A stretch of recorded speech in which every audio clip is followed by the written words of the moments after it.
Assalamualaikum, selamat siang Bu Yayu. Waalaikumsalam, selamat siang Bu Yayu. Bagaimana kabar Bu Yayu hari ini? Alhamdulillah baik Bu. Alhamdulillah.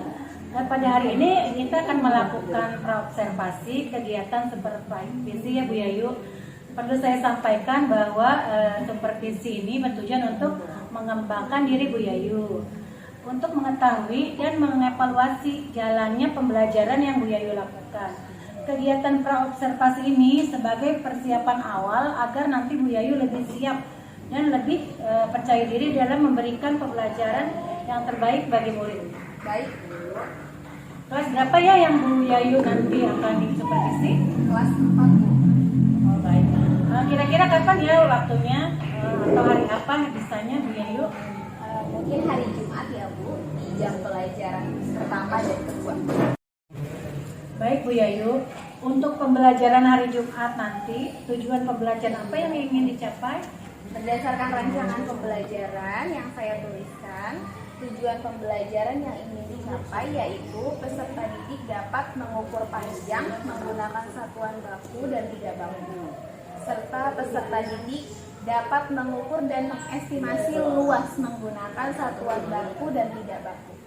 Baik, jadi itu tujuan pembelajaran ya Bu. Kemudian untuk area pengembangan, apa yang ingin saya amati ketika observasi nanti? Untuk area pengembangan ada dua, yaitu pengetahuan dan keterampilan. Baik. Kemudian strateginya Bu Yayu itu menggunakan strategi apa ya Bu? Untuk nanti saya akan menggunakan diferensiasi learning. Baik. Nanti Bu Yayu menggunakan strategi diferensiasi learning. Untuk media pembelajarannya Bu Yayu akan menggunakan media apa Bu? Nanti saya akan mempersiapkan media pembelajaran berupa alat ukur baku. Salah satunya ada penggaris dan meteran kita. Untuk alat ukur yang tidak baku saya siapkan kertas lipat. Kemudian saya juga akan menyediakan tampilan PowerPoint untuk memfasilitasi belajar siswa secara visual. Baik sekali ya Bu ya. Kemudian harapan Bu Yayu dari kegiatan supervisi ini nanti seperti apa? Harapan saya setelah kegiatan ini saya mendapatkan masukan untuk kegiatan mengajar saya supaya menjadi lebih baik. Setelah saya melakukan kegiatan observasi, selanjutnya kita melakukan pasca observasi ya Bu ya, yaitu dengan didampingi oleh PP pengajar praktik saya. Ya, ya. Sebelum kita akhiri, menurut Bu Yayu dari percakapan kita ini apa yang Ibu dapatkan? Ya, alhamdulillah. Jadi saya bisa mereview ulang apa saja yang harus saya siapkan untuk nanti kegiatan mengajar. Saya kira cukup kegiatan praobservasi kita ini. Terima kasih Bu Yayu atas waktunya. Sama-sama Bu Irma.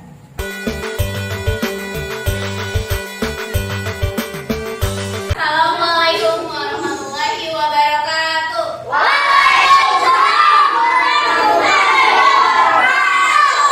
Good morning, students. How are you today?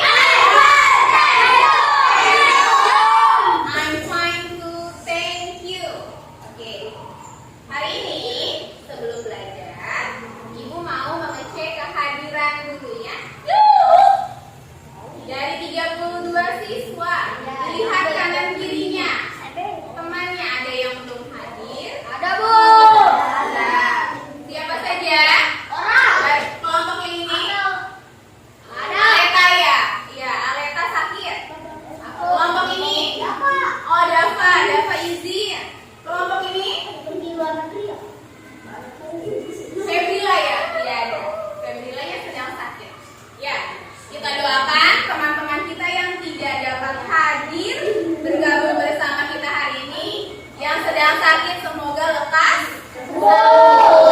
Yang sedang berhalangan semoga dilancarkan urusannya. Jadi bisa kembali lagi belajar bersama-sama dengan kita. Siap belajar? Belum belajar supaya ilmunya cepat masuk ke dalam otak, maka kita berdoa. Hari ini tanggal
deg-degan itu kan bikin lelah. Nah, supaya kamu energinya kembali setelah perjalanan dari rumah, maka kita akan mulai dengan mindfulness. Caranya gampang. Kamu hanya ikuti setiap kata-kata yang diucapkan di YouTube ya. Oke.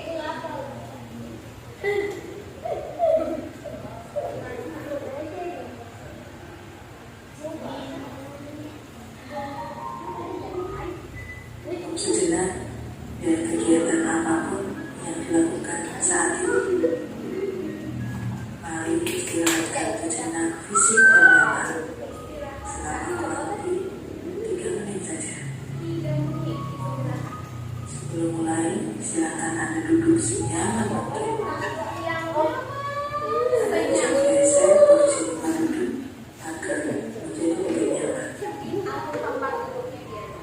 Cobalah untuk duduk tidak membungkuk, jangan tegak, tetapi kedua bahu rileks.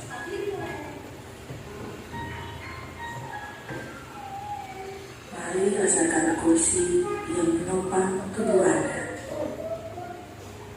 Rasakan kedua telapak kaki bertumpu pada lantai.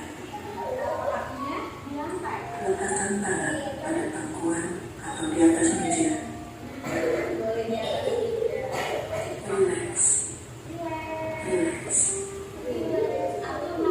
Kemudian silakan pejamkan mata jika merasa nyaman.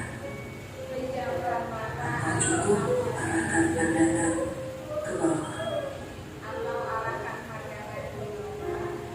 Relax. Amati nafas. Amati nafas yang masuk dan keluar. Bernafaslah seperti biasa. Saat bernafas, rasakan udara yang masuk dan keluar melalui hidung. Rasakan abdomen dan perut saat bernafas. Mari nafas lebih pelan, pelan, dan dalam. Rasakan perut mengembang dan menepis saat bernafas. Sekarang kita akan bernafas dalam 4 hitungan dan menghembuskan dalam 4 hitungan pula. Mari kita mulai. Ambil nafas.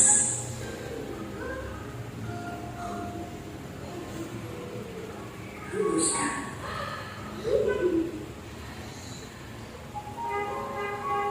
Ulangi lagi, ambil nafas dalam. Hembuskan. Ulangi terus. Amati tubuh yang terasa lebih rileks saat mengeluarkan nafas. Mulai dari otot wajah, sekitar dahi, kelopak mata, pipi, rahang, dagu, kemudian kedua bahu, lengan atas, dan jari jemari Anda. Amati nafas yang lebih tenang dan pelan. Amati perasaan Anda saat ini. Apakah yang Anda pikirkan saat ini? Apakah pilihan yang akan Anda lakukan setelah ini?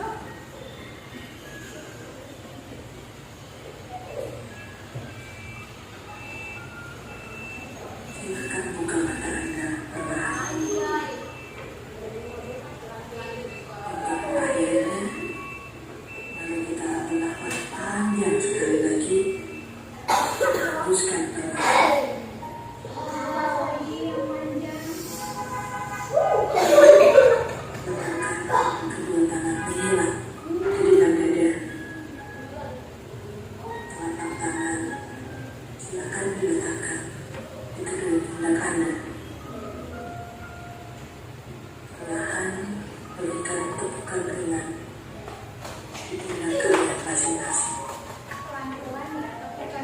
dan ucapkan dalam hati,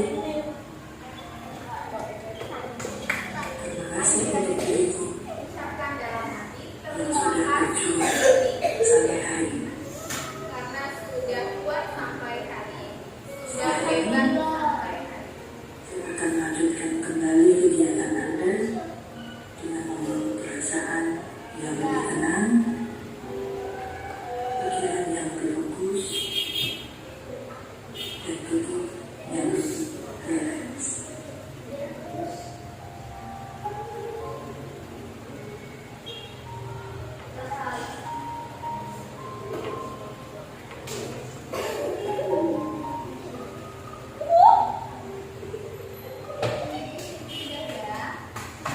Bagaimana perasaannya? Baik aja, Bu.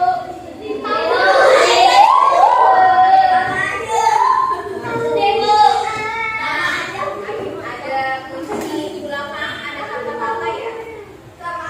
Kita kadang lupa mengucapkan terima kasih sama diri kita. Tangan, mata, telinga, mulut, kaki kita selama ini membantu kita sekolah, membantu kita makan, membantu kita beraktivitas. Tapi kita lupa berterima kasih sama anggota tubuh.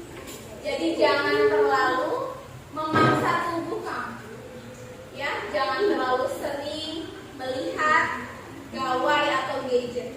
Kasihan mata kamu, tubuh kamu lelah. Mereka sudah membantu kamu, kamu bantu mereka istirahat yang cukup, makan makanan yang bergizi. Oke, sudah lebih siap belajar? Kelas 4B?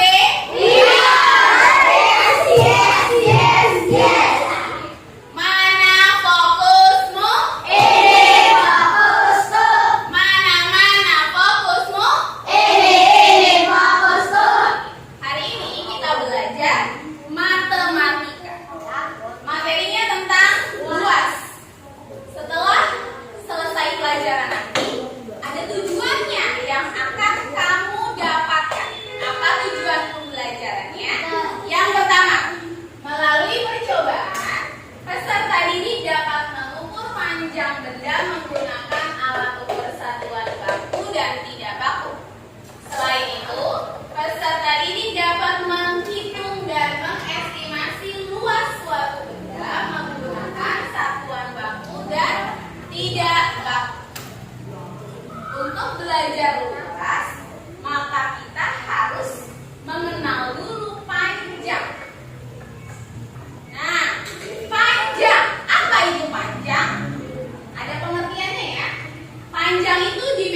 benda-benda yang tipis atau benda-benda kecil. Lebar-lebar benda-benda yang kecil. Seperti misalnya cincin atau di gambar ini apa? Baut ya. Seseorang ingin mengukur berapa sih lebarnya baut. Kemudian ada penggaris. Nah, kalau ini sudah hampir setiap hari kamu pakai. Penggaris. Penggaris contohnya untuk mengukur apa? Kalau kamu setiap hari digunakan untuk mengukur meja. Mengukur apa lagi? Membuat ya, membuat kotak, Bu, yang ukurannya 30 maksimal ya, 30 cm. Kemudian ada meteran. Pernah lihat meteran? Kenapa, Kai? Meteran juga sebetulnya satuannya sentimeter, tapi dia lebih panjang dari penggaris. Kalau penggaris kamu maksimal 30 cm. Kalau meteran ada yang sampai 2 meter, ada yang sampai 7 meter untuk mengukur benda-benda yang lebih panjang. Ya. Oke. Nah, cara mengukur panjang benda. Contohnya di sini ada seorang anak laki-laki berpipi merah, sedang mengukur bukunya menggunakan jengkal. Panjang bukunya 2 jengkal. Kamu bisa menjengkal? Coba ukur buku kamu, berapa jengkal kamu? 2. Oke, sama ya berarti. Bu, 1, Bu. Oh, ada yang 1. Bisa ya menjengkal? Gimana menjengkal? 1,5, Bu. Nah, ada yang 1,5, Bu. Ada yang 2, betul ya? Dari ujung ibu jari ke ujung kelingking. Bisa? Nah, berapa jengkal bukunya? Oke, 1,5. Ya, 1,5. Oke, 1,5 jengkal.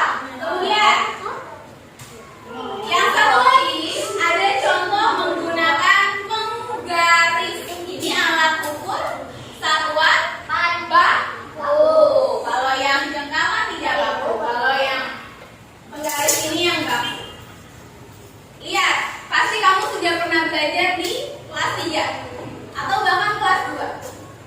Mengukur suatu benda menggunakan penggaris, maka ujung bendanya harus ada di angka 0. Nih. Lalu kamu tinggal melihat ujung yang lainnya menunjuk ke angka berapa. Kalau ini pensilnya berapa sentimeter? 11. Panjang pensil 11 cm. Oke. Sekarang karena kamu sudah bisa mengukur menggunakan jengkal dan penggaris, sekarang coba kamu hitung minimal 3 barang di sekitar kamu. Berapa ya panjang benda-benda di sekitarku? Minimal 1 anak mengukur 3. Oke, dimulai dari sekarang. Benda apa saja, Bu? Jarum. Oke, silakan. Bu, saya meja 3,5 bisa. Iya, 3. Soalnya 3,5 persen 3,5.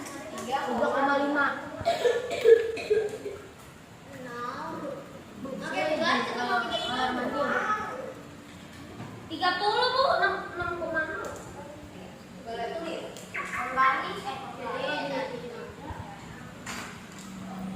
Ditambah ya, tadi 30 terus lebihnya 6.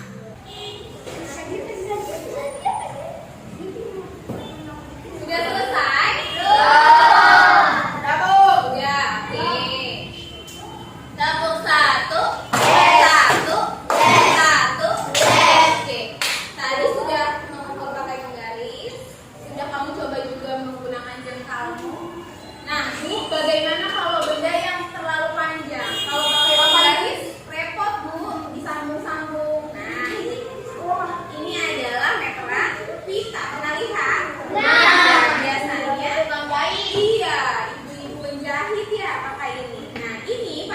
150 cm. Misalnya kamu mengukur benda yang lebih panjang seperti papan tulis. Nah, ada yang mau coba? Ya, oke. Yakin? Saya bu. Oke, boleh.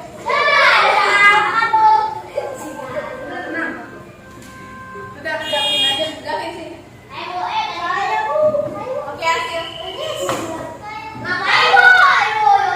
Oke, boleh ya, ya. Misalnya, ukur panjang kalender. Caranya dari ini. Tinggal tiup pegang. Nah, berarti ujungnya ada di sini. Nah, pegangin ini batunya. Lalu berapa panjang kalender? Iya, panjang kalendernya 65 cm. Ya, oke, terima kasih hasil.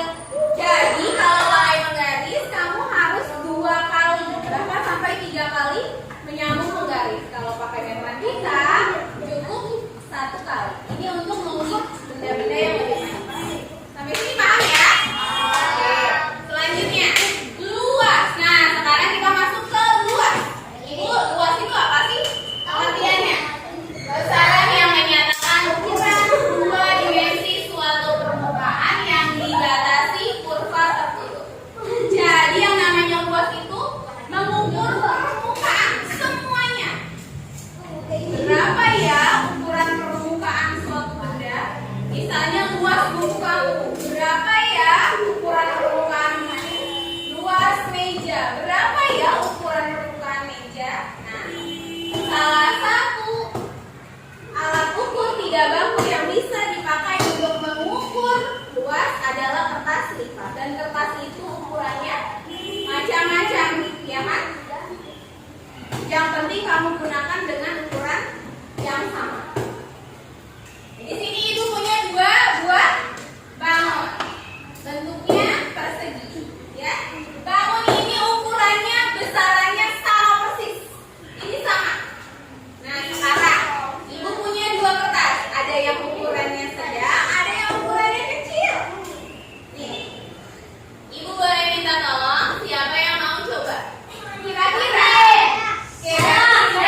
setelah ditutupi luasnya sama tapi jumlahnya berbeda, ya kan? Nah, makanya kamu lihat nih gambar ini. Kertas kita tentukan besarannya supaya semuanya sama. Kita tentukan setiap sisinya 1 cm 1 cm. Jadi kalau 1 cm, sisi yang satunya cm, kalau dikali 1 dikali 1 ketemu luasnya. Luas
sempurna. Ada yang salah-salah sedikit, maklum, namanya belajar. Belajar itu proses dari tidak bisa menjadi bisa, dari tidak tahu menjadi tahu.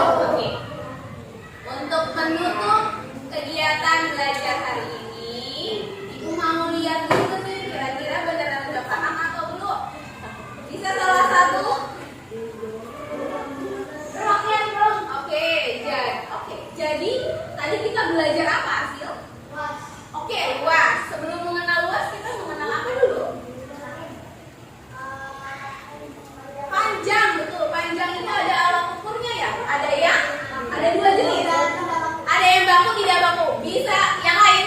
Karisa, bisa sebutkan satu alat ukur yang tidak baku?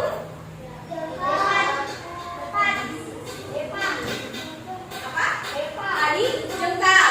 Oke, yang salah satu alat ukur Bani, salah satu alat ukur yang baku. Penggaris. Oke. Sampai sini sudah bisa menghitung panjang dan luas. Bisa mengukur juga, jangan sampai salah lagi ya. Penggaris digunakannya dari angka 0 ya. Oke, kalau gitu. Terima kasih atas perhatiannya hari ini. Semoga kalian sehat selalu. Ya, ketemu lagi Ibu tutup. Wassalamualaikum warahmatullahi wabarakatuh. Waalaikumsalam warahmatullahi wabarakatuh.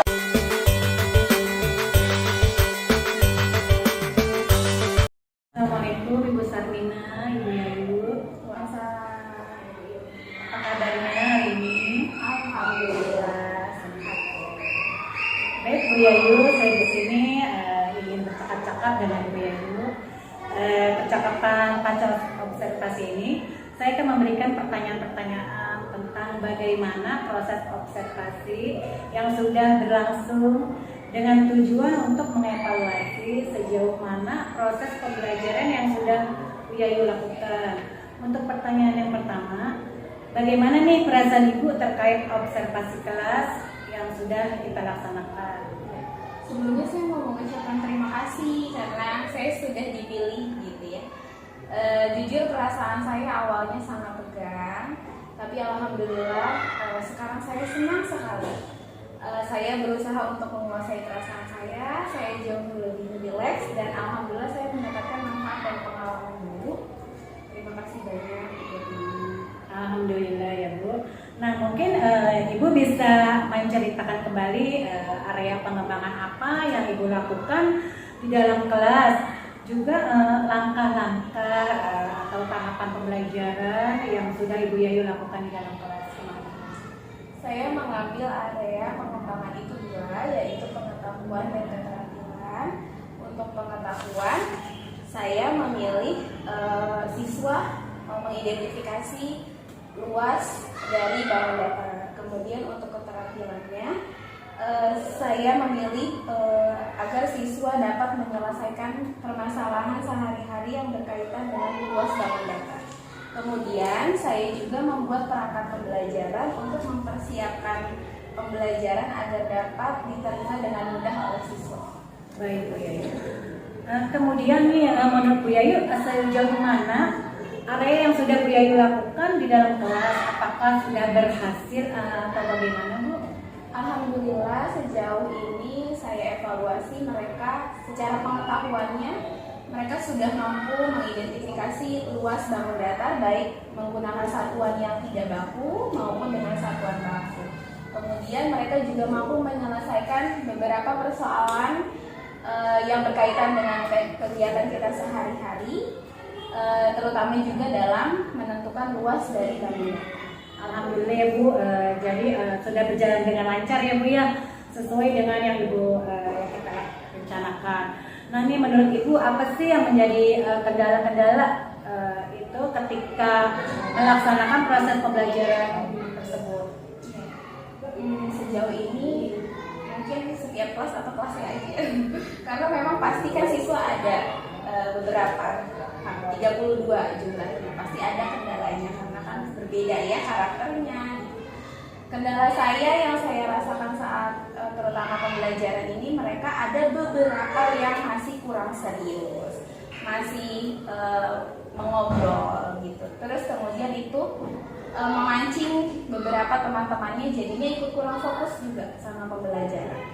Lalu ada beberapa yang kebalikannya. Kalau yang itu aktif, yang suka ngobrol kan kita tergolong aktif. Nah ada juga yang pasif, jadi dia kurang aktif dalam pembelajaran. Jadi masih ada aja ya Bu ya, yang kita di kelas pasti ada aja anak tuh yang tidak fokus, ya kurang konsen, bercanda. Nah, menurut Ibu Yayu, bagaimana tuh mengurangi seperti hal seperti itu, misalkan yang kurang belajarnya efektif, tidak mau terlibat atau diberikan tugas ketika diberikan tugas kelompok? Gimana? Mungkin kalau saya kaji ulang, beberapa kali saya bentuk kelompok gitu ya, mau kerja kelompok itu mungkin anggotanya terlalu banyak ya, salah satu faktornya. Jadi biasanya karena faktor supaya perangkat pembelajarannya lebih sedikit, misalkan kelompoknya dibikinnya sedikit, jadi jumlahnya kebanyakan. Jadi satu kelompok itu bisa 8 orang. Mungkin untuk kedepannya mengantisipasi seperti ini, saya akan mengurangi jumlah anggota di kelompok. Lalu saya akan mulai memilah lagi nih sepertinya, mana yang kebutuhan belajarnya visual, audio, dan kinestesis. Baik Ibu, bagus sekali ya rencana yang Ibu utarakan. Mungkin nanti bisa diterapkan untuk proses pembelajaran ke depannya. Selanjutnya nih siswa yang lebih fokus menjadi nyaman ya Bu ya, menjadi nyaman. Mudah-mudahan apa yang sudah Ibu terapkan dan Ibu harapkan dapat terrealisasi sehingga proses pembelajaran ke depan Ibu itu lebih baik lagi. Ini siap, terima kasih. Sama-sama Bu Yayu. Semangat terus ya Bu Yayu ya. Semoga tambah keren lah ngajarnya, sudah bagus sekali kemarin. Cuman kendala anak-anak aja ya, untuk faktor gurunya insya Allah sudah bagus. Tingkatkan lagi cara pembelajaran di kelas. Demikian ya, sudah saya memperoleh info dari Ibu Yayu. Terima kasih banyak dan terima kasih Bu Sarmina yang sudah mendengarkan kita berobservasi. Assalamualaikum warahmatullahi wabarakatuh.